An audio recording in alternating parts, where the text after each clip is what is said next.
बिस्मिल्लाहिर्रहमानिर्रहीम। अस्सलाम वालेकुम। आप देख रहे हैं चैनल 51 और मैं हूं अतीक खालिद धनियाल। नाज़रीन, आज हमने बात करनी है गुज़श्ता रोज़ जो है इमरान खान साहब के परेड ग्राउंड में होने वाले जलसे के हवाले से, और उसमें क्या हुआ सिक्योरिटी के हवाले से बताना है। और उनके ख़िलाफ़ जो है कल तहरीक चलाएगी, मीन्स के बैनर्स लगाए गए उनके ख़िलाफ़, वो भी हमने बात करनी है। सबसे पहले आपको बताएं कि पाकिस्तान तहरीक इंसाफ के चेयरमैन इमरान खान कहते हैं कि मैं अपने इदारों के ख़िलाफ़ जंग करने नहीं निकला और इदारों को पैगाम देता हूं कि अभी भी वक्त है, चोरों से कौम को बचा लो।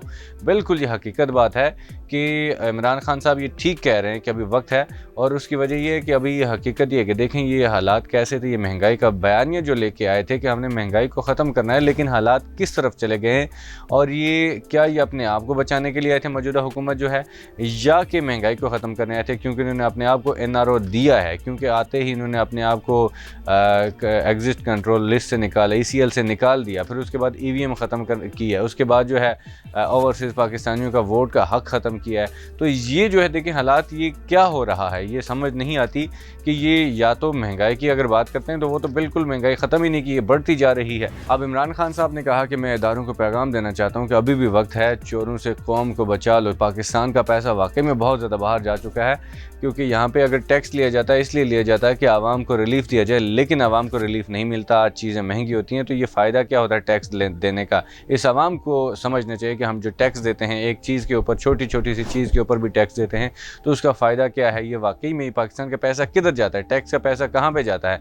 फिर ये टैक्स भी हम दें, आप दें, सारे टैक्स भी दें, फिर भी बाहर से कर्जे लीजिए। ये तो क्या हो रहा है पाकिस्तान के साथ। हम सबके हाथ से गेम निकल ना जाए, फिर अगर चाहोगे तो भी नहीं रोक पाओगे। उन्होंने कहा कि ये ना हो कि हमारे हाथों से ये गेम निकल जाए, फिर उसके बाद जो है आप लोग इदारों को कहा कि आप चाहेंगे भी तो फिर भी ये इनको रोक नहीं सकेंगे। परेड ग्राउंड में महंगाई, लोड शेडिंग और पेट्रोल की कीमतों में गैर मामूली इजाफे के खिलाफ एहतजाजी जलसा आवाम से खिताब के दौरान उन्होंने कहा कि तुम चाहते हो कि हम अपने इदारों और अदलिया के ख़िलाफ़ खड़े हो जाएं, लेकिन जान लो कि कौम भी मेरी है और पुलिस भी मेरी है। मैं एक मकसद के लिए निकला हूं, और ये कि इम्पोर्टेड हुकूमत नामंजूर। बिल्कुल जी, ये जो आपको बताया कि हुकूमत जो है किस तरह से आई है। मैंने जैसे आपको ज़िक्र किया कि हुकूमत जो पहुंची है यहाँ पे वो सिर्फ़ अपने मकासद के लिए पहुंची है, कोई किसी किस्म की गरीब आवाम की फ़िक्र नहीं है। तो अब इमरान खान साहब ये कहते हैं कि मेरा मकसद ये है कि इम्पोर्टेड हुकूमत नामंजूर। हमें सबको इकट्ठे होना चाहिए। जो पाकिस्तान का पैसा बाहर जाता है, पाकिस्तान के टैक्स का पैसा बाहर जाता है, उसके ख़िलाफ़ हमें इकट्ठे होना चाहिए। उन्होंने कहा कि कौम भी इस मुल्क के बड़े बड़े डाकुओं को हमारे ऊपर मुसल्लत किया गया है।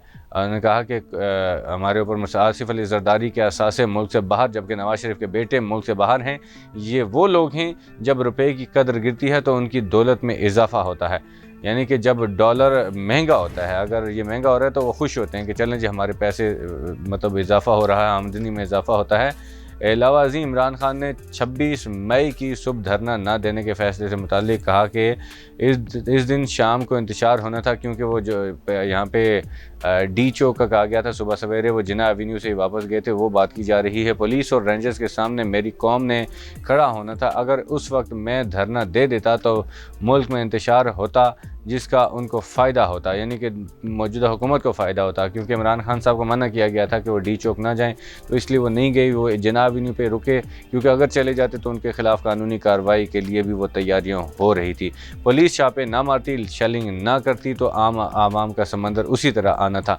चेयरमैन PTI ने कहा कि कौम का इदारों को पैगाम है कि अभी भी वक्त है कि इन चोरों से मुल्क को बचा लो। उन्होंने पीपल्स पार्टी के शरीक चेयरमैन के हवाले से कहा कि आसिफ अली जरदारी ने सदर होते हुए अमेरिका को कहा मुझे बचा लो, और हुसैन हकानी के ज़रिए अमेरिका को पैगाम भेजा। उन्होंने कहा कि सदर होते हुए कहा, अमेरिका से कहा कि मुझे बचा लो, और ये पैगाम हुसैन हकानी के ज़रिए भेजा है। ख्याल रहे कि जलसे के मौके पर इस्लामाबाद में सिक्योरिटी हाई अलर्ट है। जलसे की ड्यूटी पर 2000 पुलिस एहलकारों को तैनात किया गया था। 1500 पुलिस एहलकार जलसागाह के इर्द गिर्द तैनात थे और 500 एहलकारों को रेड जोन के अंदर तैनात किया गया था। अच्छा जी नाज़रीन, कुछ बात करेंगे इसके अलावा जो इंतज़ामात क्या थे। इमरान खान की परेड ग्राउंड तक रैली के लिए सख्त सिक्योरिटी के इंतज़ामात किए गए थे। जलसे में शिरकत के लिए चेयरमैन तहरीक इंसाफ इमरान खान रैली की शक्ल में शमसाबाद से परेड ग्राउंड तक आए, जिसके लिए पुलिस ने सिक्योरिटी के सख्त इंतज़ामात किए थे। पुलिस ने रावलपिंडी मरी रोड पर मुख्तलिफ मकामात पर डाइवर्जन लगाने का फैसला किया। रावलपिंडी 6 रोड से इस्लामाबाद तक कई राब्ता सड़कें बंद रहीं। मरी रोड पर चलने वाले आम ट्रैफिक को मुतबादिल راستے فراہم کیے گئے، اور یہ تو کل کا پلان تھا، کل کس طرح سے عمران خان صاحب پہنچے اور کیا انہوں نے کہا۔ تو اب آج کے لیے اتنا ہی، اگلی ویڈیو میں حاضر ہوں گے، اجازت دیجیے، اللہ حافظ۔